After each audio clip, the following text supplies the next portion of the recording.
Hey folks, this video is one of our final videos for this unit on work in systems. I apologize for the pre-written notes. I wanted to make sure that this is a pretty efficient lesson so that you could pause it and write down notes and re-listen to things as needed.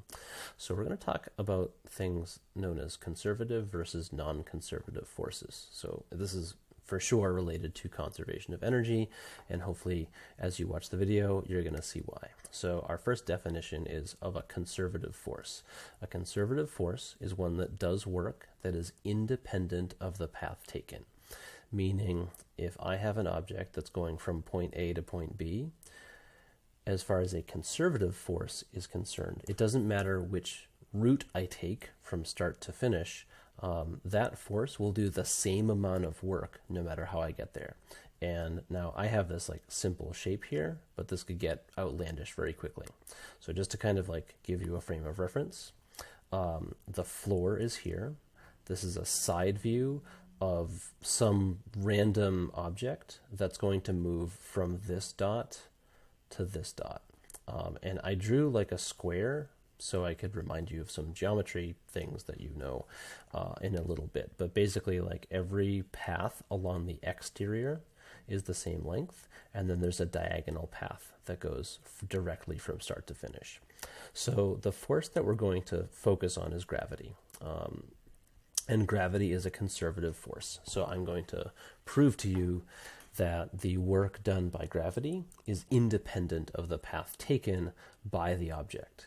Now, obviously, if the floor is here and I start my object here, something else is going to have to get it here. Gravity can't actually cause an object to go from here to here. There has to be like more to it than that.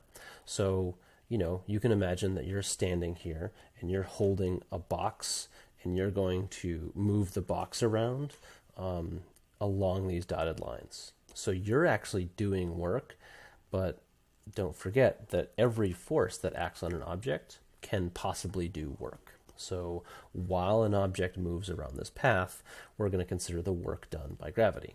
So the first path that we're going to consider, path number 1, will be to go to the right a distance x, and then to go up. So, we take a box and we move it to the right and we move it up. And we're going to think about the work that gravity is doing while that's happening. So we definitely know that because the floor is here, the force of gravity is going to act straight down at all times on this object. So if I wanted to find the work done by gravity, I would have to find the work done while the box went to the right, as well as the work done while the box went up, and just add those together. They both involve a displacement, and so it's pretty easy for me to consider them separately. It'd be harder for me to consider them at the same time. Actually impossible. So, okay, work to the right. The force of gravity is mg. The distance that the object has moved is x. And I'm using cosine of 90 degrees because the displacement was to the right, but the force of gravity was down. Now that's special. We've talked about this in class. The cosine of 90 is 0. And so the work done by gravity while the box moves to the right is 0. Gravity does no work on this object because there's no vertical motion for this box. And so gravity actually can't do any work on it. Next, we go to the work done going up. And so the work done by gravity while the box moves up, the force of gravity times the distance x, and now times the cosine of 180. So the displacement of the object and the force of gravity are in opposite directions. We can say they're anti-parallel, or they are 180 degrees separate. The cosine of 180 degrees is -1, and so the work done by gravity as the box moves up is negative mg times x. So if I add those two together, the work done by gravity, 0 plus negative mgx is negative mgx. Okay, so that's like the first path. All right, so there's a second path option. And the second path option you can see down here is the diagonal path. So instead, I can take a shortcut and I can go straight up this diagonal, and that will be my second option.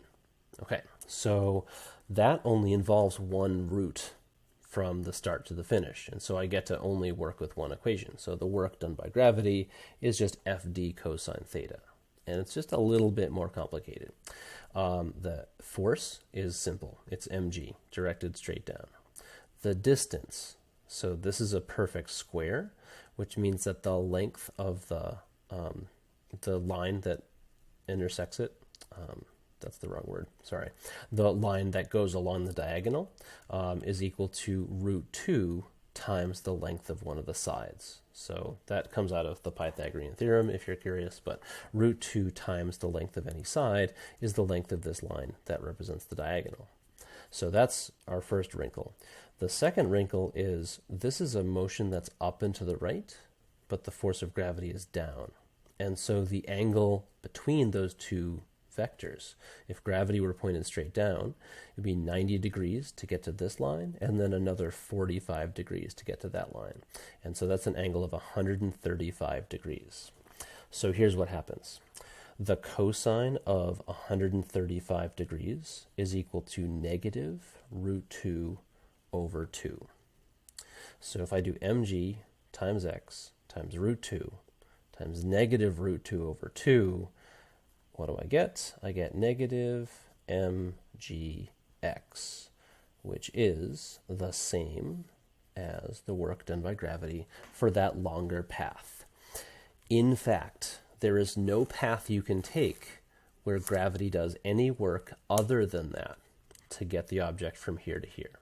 That means like starting the box here and then driving it to New Hampshire and then driving it back and then putting it here. Or taking the box, and let's say this is a shelf, throwing the box way up in the air and having it land on the shelf. Gravity will do the same work no matter what path the object takes from wherever it starts to wherever it's going. And so that's what we mean by a conservative force. There are two conservative forces that we talk about in this course, rather in this unit, gravity and spring force. And so that's why those are the two types of potential energy. So the other secret behind a conservative force is that they can store energy as long as they are internal to the system.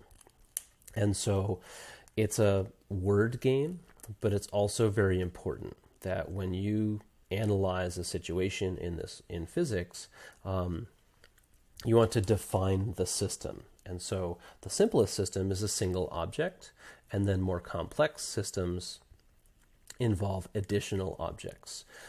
If you are looking to have gravity be part of your system, then the Earth needs to be part of your system. And then more obviously, if you need the spring force to be internal to the system, then you need to involve a spring in your system. And so the example I have for kind of like playing with systems is a ball that's rolling toward the bottom of a hill, and then it rolls up a hill, and it's still rolling when it gets to the top of the hill. And so if our system is just the ball, a single object, then the force of gravity is external to the system, right? The force of gravity comes from the Earth, and so gravity exerts an external force on the ball. So we can say something like gravity did negative work on the ball, causing its kinetic energy to decrease. So work is equal to a change in energy.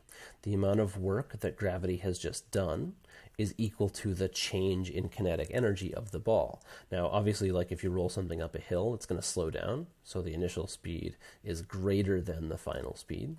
So the kinetic energy of the ball will decrease by some amount. That amount has to be equal to the work done on the ball by gravity. So what's the lesson here? The lesson here is if gravity is external, we use the word work. So work is always going to be something that we can apply to things that are outside the system. Great. When that force is part of the system, we just use different language. And it can make our math easier to conceptualize. So the next system is the ball earth system. And this is how AP Physics 1 likes to write their systems, just by separating them by dashes. So it could even be like the ball earth ramp system, or the ball earth spring system if there was a spring. This is the same situation, but we use different language. We say gravity caused the ball's kinetic energy to be transformed into gravitational potential energy.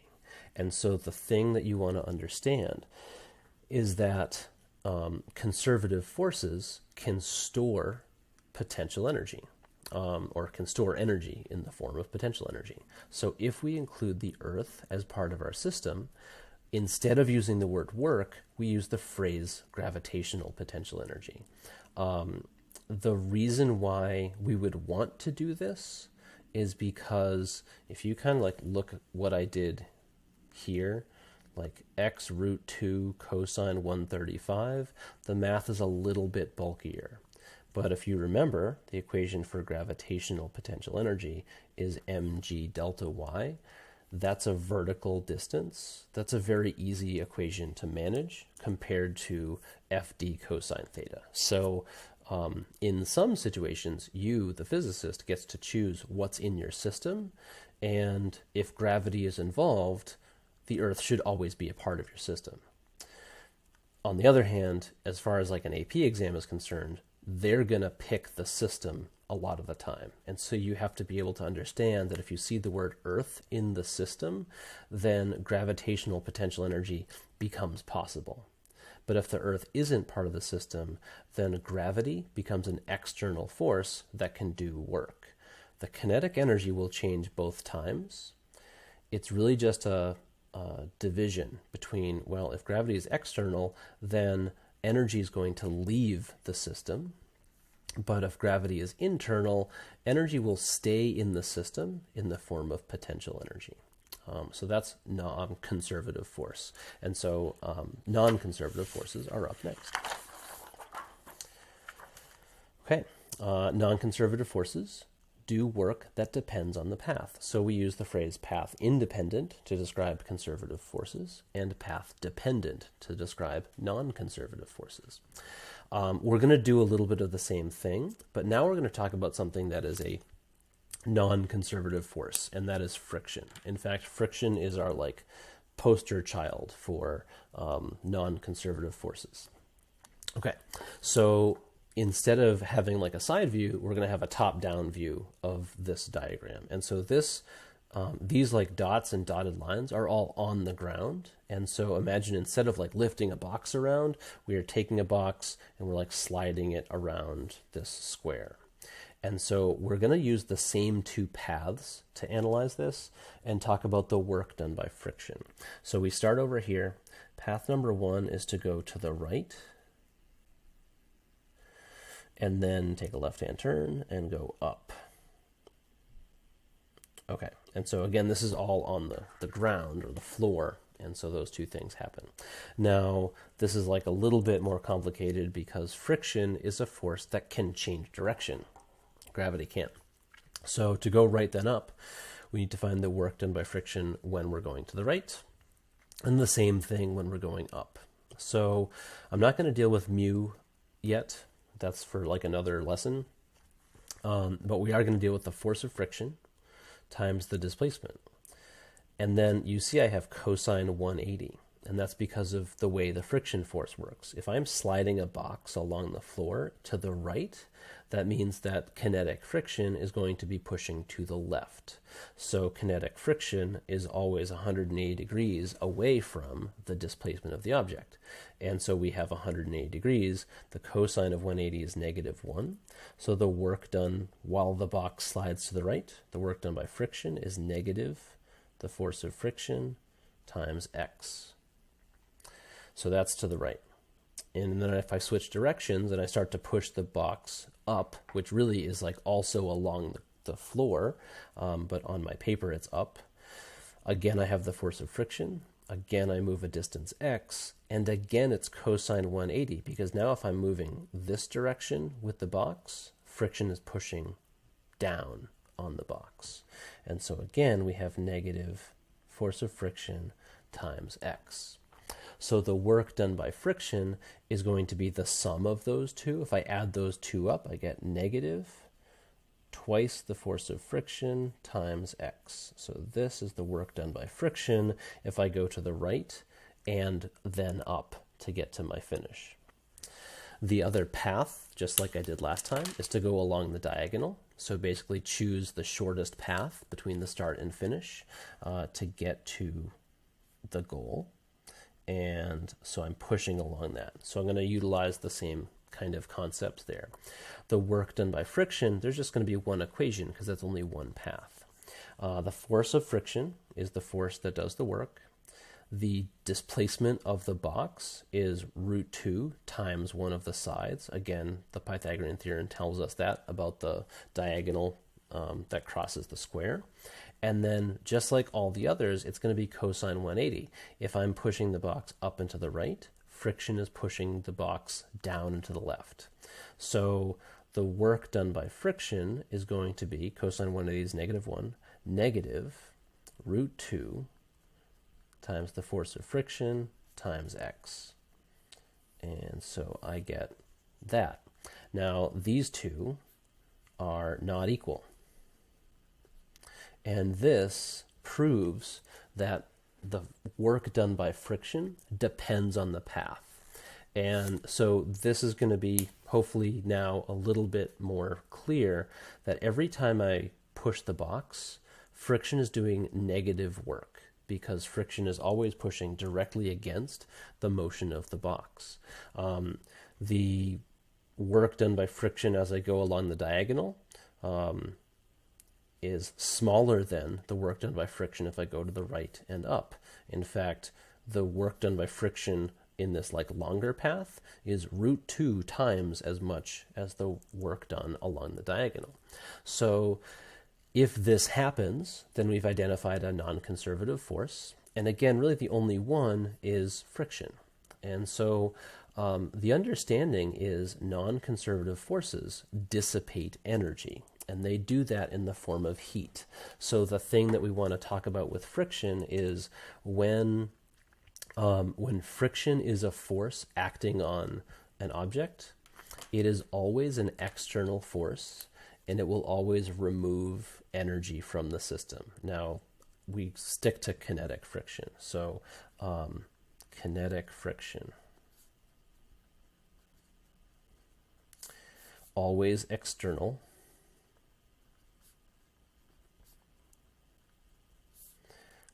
And always removes energy. And so the reason that we use friction is because friction causes an energy transformation from something that is mechanical energy to something that's not mechanical energy. So we said at the beginning of this unit kind of that mechanical energy is conserved, or that energy is conserved under all conditions in all situations, meaning you can't create or destroy energy in any process. The thing that AP Physics 1 focuses on is the idea that not all forms of energy are mechanical energy. So when we're dealing with conservative forces, we can apply conservation of mechanical energy because the mechanical energy is constant. But when we involve friction, we are taking mechanical energy and turning it into heat. And so thermal energy, while it is kinetic energy, is not mechanical energy. And so friction will always remove heat. So sorry for the really lengthy video. There'll be another video of examples that I'll post eventually. And that's that.